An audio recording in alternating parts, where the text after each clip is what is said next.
Hello everyone, मेरे YouTube channel में आपका फिर से स्वागत है।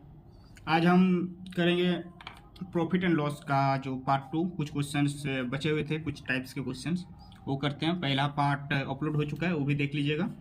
चलिए शुरू करते हैं दूसरा पार्ट। ये एनटीपीसी अंडर ग्रेजुएट लेवल का जो अभी एग्जाम हुआ था CBT 1 का, उसका क्वेश्चन है सब। कोई भी बाहर का क्वेश्चन नहीं है, सबका एक एक, सब टाइप का एक एक या दो दो क्वेश्चन ही लाए हैं, ज़्यादा नहीं लाए हैं। चलिए पहला क्वेश्चन शुरू करते हैं। मैंने 1200 में 2 फ्रॉक खरीदी। मैंने पहली फ्रॉक को 10% की हानि पर, दूसरी फ्रॉक को 15% के लाभ पर बेच दिया। कुल मिला के न तो हानि हुआ न ही लाभ हुआ। पहली फ्रॉक का क्रय मूल्य क्या होगा? देखिए बहुत सारे तरीके हैं इसके, लेकिन जो सबसे सिंपल तरीका हमको लगता है एरीगेशन मेथड।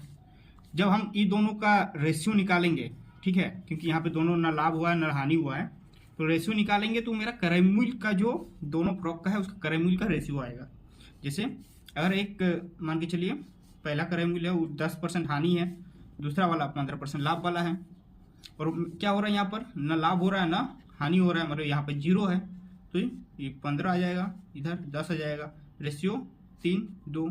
तो जो आपका दोनों फ्रॉक का क्रय मूल्य था, क्रय मूल्य का रेशियो है 3/2 में है, तो टोटल अगर आपका 1200 है, इधर 5 × 3 हो जाएगा पहला वाला का, तो कितना आ जाएगा 240, 720 रुपया इसका आंसर। दूसरा पे आ जाते हैं। एक व्यक्ति को 1 रुपये में 6 वस्तु बेचने पे 30% की हानि होती है। 40% लाभ अर्जित करने के लिए क्या होगा? जब एक रुपये में 6 वस्तु बेचा जाता है, मतलब 1/6 उसका क्रय SP हुआ, क्रय मूल्य बोल रहे हैं, विक्रय मूल्य हो गया उसका। तो ये क्या हो रहा है, CP का 30% की हानि हो रहा है, मतलब 70/100, 0 कट गया, 10 ऊपर जाएगा, 7 नीचे आएगा, तो CP इक्वल टू कितना हो जाएगा 10/42। ये हो गया आपका CP। फिर बोल रहा है 40% का लाभ निकालना है। 40% का लाभ मतलब CP का 140%, तो CP है आपका इतना, फिर इसका 140% होगा, तो इसका SP ही पूछा है लास्ट में, तो 100, 10 कट गया, और 3 मतलब 1/3। तो 1/3 का मतलब हो गया 1 रुपया में 3 वस्तु बेचेंगे तो हमको 40% का लाभ होगा इस क्वेश्चन के अनुसार, तो 3 हो जाएगा आंसर। तीसरा क्वेश्चन, एक वस्तु को 54% लाभ पर बेची जाती है। क्रय मूल्य में 75% की वृद्धि की जाए, विक्रय मूल्य में 66% की कमी की जाए, तो लाभ 40.8% होता है। तो क्रय मूल्य ज्ञात कीजिए, ठीक है। तो हम मान लेते हैं क्रय मूल्य अगर पहले, मतलब क्रय मूल्य पहले के बाद में भी X था, और ये CP है, तो SP क्या हो जाएगा आपका 54%, तो इसको हम लोग लिख सकते हैं 1.54x, इतना टाइम X का। फिर बोल रहा है कि क्रय मूल्य में 75 की वृद्धि की जाए, तो अगर क्रय मूल्य में 75 की वृद्धि किए और विक्रय मूल्य में 66 की कमी की जाए, तो विक्रय मूल्य आपका इतना इसमें कमी कर दिए, तो मेरा लाभ इतना 40 इतना हो रहा है। तो लाभ हो रहा है मतलब एक क्रय मूल्य का क्रय मूल्य के साथ मल्टीप्लाई हो रहा है, तो हम लोग 48% 100, तो ये 0 हटाएंगे तो यहाँ पर भी 0 आ जाएगा, तो यहाँ पे इक्वल टू होगा, इसको अच्छे से लिख देते हैं, X + 75 का 140.8 पॉइंट हटा के नीचे एक 0 बढ़ा दिए, इक्वल टू 1.54x - 66। अब देखिए ये जो 1000 है इधर जाके मल्टीप्लाई हो जाएगा, और ये इसके साथ मल्टीप्लाई होगा, तो सीधा मल्टीप्लाई ही कर लेते हैं, तो आपका हो जाएगा 408x + 78 के साथ मल्टीप्लाई करेंगे तो 600 का 00, फिर 300, 6, 75 और 30, 105 इक्वल टू इसके साथ मल्टीप्लाई हो जाएगा, तो आपका 4, देखिए 2 0 इसके साथ हट जाएगा, 1 0 बचेगा सिर्फ, -66,000।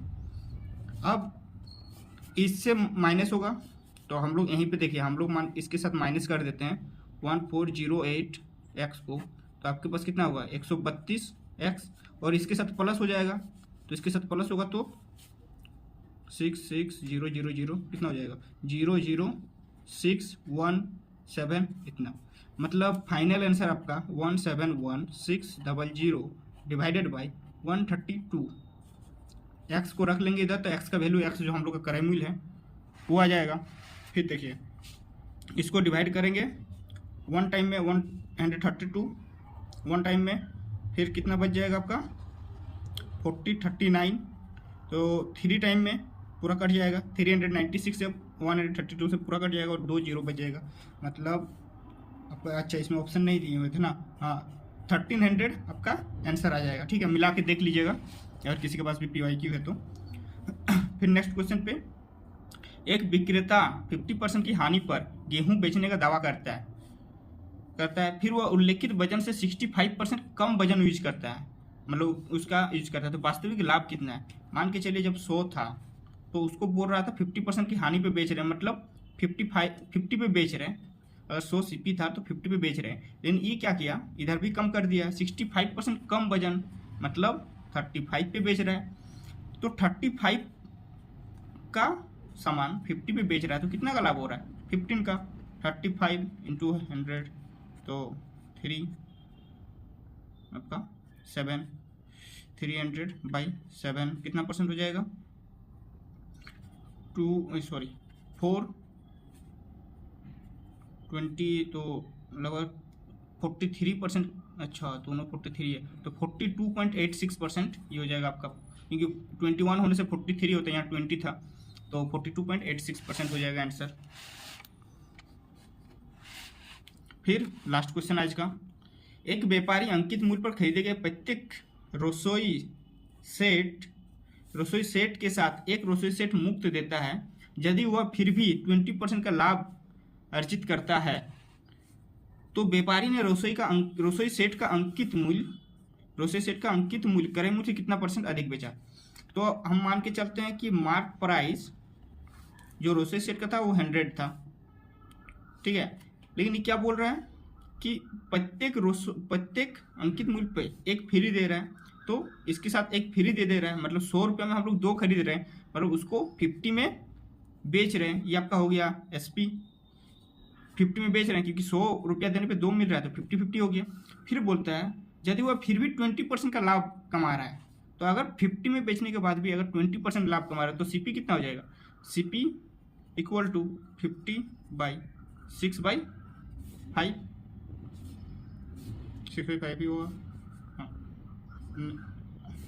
सॉरी 5/6 हो जाएगा, क्योंकि CP इधर इसके साथ 6/5 मल्टीप्लाई होगा, उल्टा आएगा तो 5/6 हो जाएगा। तो 250/6 रुपीज़ आपका हो गया CP। लेकिन अंकित मूल्य तो हम लोग के पास 100 था, तो 100 कितना % ज़्यादा है? 100 अगर इसके साथ डिवाइड करेंगे, हमारे परसेंटेज निकालने जाएंगे तो 6 ऊपर चल जाएगा और परसेंटेज का 100 आ जाएगा। 0 0 कट गया, 25 4 240% अंकित है, लेकिन कितना % ज़्यादा किया है? कितना % ज़्यादा किया? तो 100 माइनस कर देंगे तो 140% होता है। परसेंटेज का बेसिक है ये, 100 माइनस कर देंगे कितना % ज़्यादा हुआ निकालने के लिए। तो चलिए आपका प्रॉफिट एंड लॉस खत्म हो गया, नेक्स्ट चैप्टर कल से शुरू करेंगे। चैनल के साथ जुड़े रहिए, वीडियो को लाइक कीजिए, चैनल को सब्सक्राइब कीजिए। धन्यवाद।